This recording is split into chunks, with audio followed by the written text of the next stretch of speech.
Ito ang GMA Regional TV News. Mainit na balita mula sa Luzon, hatid ng GMA Regional TV. Patay ang isang rider sa Lawag, Ilocos Norte matapos masunog ang minamaneho niyang motorsiklo. Chris, bakit nasunog daw ang motor? Connie, bumangga kasi ang rider sa isang nakaparadang SUV. Kwento ng sakay ng SUV, pumarada sila sa may tulay matapos na mawala ng gasolina.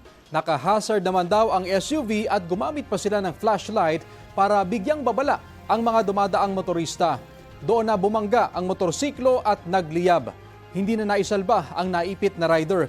Nagpapagaling pa rin sa ospital ang kanyang angkas na nasugatan.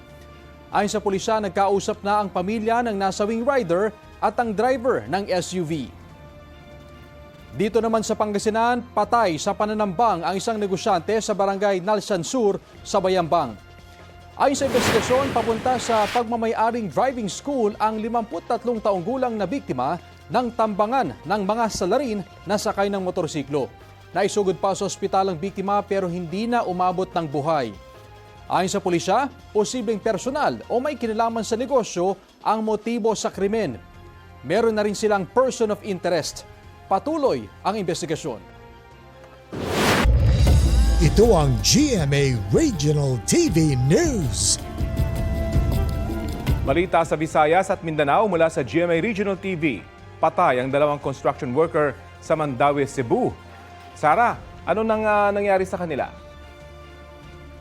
Rafi, nabagsakan ng mga sako ng semento ang dalawang lalaki habang nagtatrabaho. Base sa investigasyon, inaakyat noon ang 8 sako ng semento sa 19th floor ng ginagawang gusali gamit ang crane. Bigla raw bumigay ang kable ng crane kaya nahulog ang mga sako at nabagsakan ang dalawang construction worker.